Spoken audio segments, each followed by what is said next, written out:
Les premiers mois de 1915 voient commencer ce que sera réellement la Première Guerre mondiale, avec son lot de conflits stériles et sanglants, notamment à l'occasion des offensives françaises d'Artois et de Champagne. Dès cette époque, l'état-major est informé du besoin urgent d'une arme de corps à corps digne de ce nom face aux Boches, armés eux de véritables poignards. En effet, les combattants s'aperçoivent très vite que le fusil baïonnette pose problème lors des combats au corps à corps, particulièrement dans les tranchées. L'administration va alors envoyer premièrement des couteaux à cran d'arrêt de type Navaras. Finalement, ce couteau pliant va s'avérer plus utile pour les petites tâches telles que couper sa miche de pain que pour le combat réel. Pour combler le manque, ils commanderont et enverront donc par la suite des couteaux de boucher militarisés, notamment avec des étuis en toile de bâche. On retrouvera donc beaucoup de baïonnettes et de ces couteaux de boucher, tous deux modifiés dans le paquetage des poilus. Et c'est sur ce dernier que va être inspiré le couteau dont je vais vous parler dans cette vidéo, avec bien sûr une grosse touche de modernisme dans les matériaux et les finitions. Il faut savoir également, les camarades, que pour compléter le manque de couteaux à cette époque, on retrouvera le clou français, une copie en système D des poignards artisanaux réalisés par les troupiers eux-mêmes, souvent à partir de tronçons de piquets de barbelés dont l'extrémité sera repliée en U. Bref, Station 9 tire les racines du projet numéro 2, alias le partisan de cette période où le couteau pouvait autant servir pour le combat que pour le bushcraft, en passant bien sûr par la gamelle et les petites tâches du quotidien. Je vous mets d'ailleurs quelques vidéos d'utilisation pour que vous puissiez vous familiariser avec avant de vous en parler plus en détail.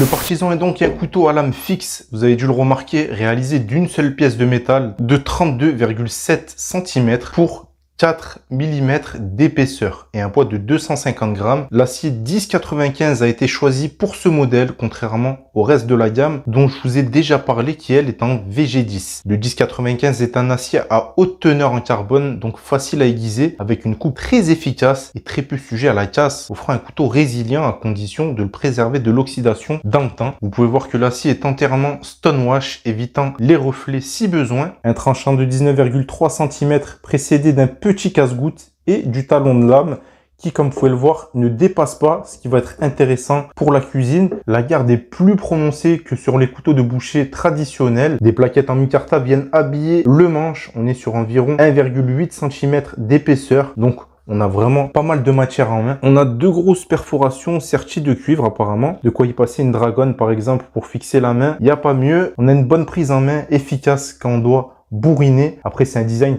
que beaucoup d'entre vous doivent sûrement avoir dans leur tiroir de couteau de cuisine. Donc c'est familier. Je pense que c'est pas utile ici que je m'étale beaucoup dessus. Quoi qu'il en soit, ça respire la robustesse. La prise en main est sécuritaire. Malgré le gabarit, on garde une bonne agilité et ça fonctionne dans tous les domaines utilitaires, bushcraft, cuisine, combat. C'est totalement ce qui était recherché à l'époque. On pouvait tout faire avec son couteau et c'est donc pour ça qu'on retrouvait des designs simples et efficaces. Au niveau de l'étui, on est sur du Kydex avec ici un ajout en simili-cuir qui va être amovible grâce à ces vis. Ça va permettre de le glisser dans une ceinture ou une bandoulière, offrant un type d'emport sommaire. Ça vous permet de le porter à la ceinture en bandoulière rapidement. Perso, j'aurais plus vu cet étui tout en cuir, ça aurait été plus dans le thème, on va dire. Et je pense que je vais essayer d'en faire un maison, ça m'a motivé. Je vous ferai voir ça sur Instagram à l'occasion. Et on a fini pour les détails de ce projet numéro 2, alias le partisan.